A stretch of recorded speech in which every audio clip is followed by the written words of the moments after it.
आतुरता आगमनाची, ओढ लागली तुझ्या आगमनाची. भाद्रपद महिन्यामध्ये गणपती उत्सव साजरा केला जातो. ह्याच वेळी गणरायासोबत गौरी म्हणजेच ज्येष्ठा गौरी व कनिष्ठा गौरी यांचे स्वागत केले जाते. दरवर्षी माझ्या सासरी गणपतीचे आगमन होते व माहेरी गौरी गणपतीचे आगमन होत असते. दोन्ही ठिकाणी देखील मला कार्य करण्यासाठी जाण्यात खूप रस वाटतो. यावर्षी आम्ही खंडोबारायाची थीम ठरवली होती. अर्थातच आम्ही गणपती घेताना कायम कारखान्यातूनच आणतो, कारण की तिथे खूप सारे वेगवेगळ्या प्रकारचे गणपती बघायला मिळतात आणि त्याचबरोबर ते गणपती आखीव रेखीव करण्यासाठी मेहनत करणारे हात देखील आम्हाला बघायला मिळतात. त्यातीलच एक सुंदरशी मूर्ती आम्हाला भावली आणि तीच मूर्ती आम्ही घरी घेऊन निघालो. सृष्टी देखील ह्या गणरायाच्या आगमनाचे स्वागत करत होती, म्हणूनच सर्व फुले देखील उमललेली होती. अगदीच पाय धुवून तयारी करण्यात आली.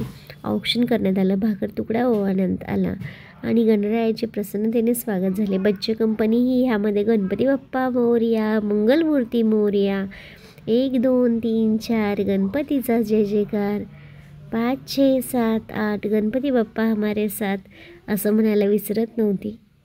आणि खूप सुंदर वाटत होतं की नवचैतन्य आपल्या घरी येणार आहे. मागच्या वर्षी आम्ही पांडुरंगाची थीम केली होती, ह्यावर्षी खंडेराया यांची थीम केली होती आणि पांडुरंगाची थीम केल्यानंतर त्याच वर्षी माझ्या सासूबाई ह्या पंढरीच्या पायी वारीला गेल्या होत्या. यंदाही असाच योग यावा व जेजुरीचे दर्शन करावे अशी खंडेरायाचरणी प्रार्थना करते.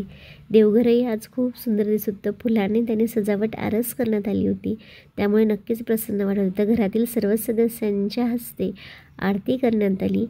अगदी वेळ फार नसतो आमच्या हाताशी, कारण की सगळे सर्व्हिस करणारे आहेत, सो मुलंही लहान आहेत. एवढं सगळं करून असं आरस करण्यासाठी फारसा वेळ मिळत नाही, पण त्यातल्या त्यातही आनंद शोधण्याचा व काहीतरी निर्माण करण्याचा प्रयत्न आम्ही करत असतो.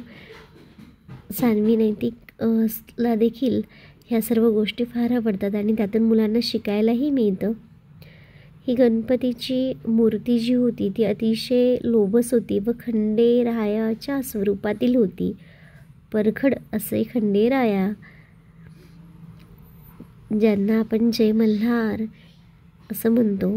असं म्हटलं जातं की जेजुरी गणपर्वत शिवलिंगाकार, साक्षात कैलास असे धरणीवर.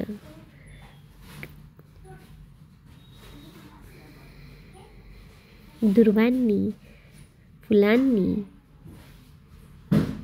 सुशोभित केलेली ही सुंदरशी मूर्ती आम्हाला नवचैतन्य देत होती. दुसरे कैलासच मानले जाणारे हे जेजुरीचा गड आहे.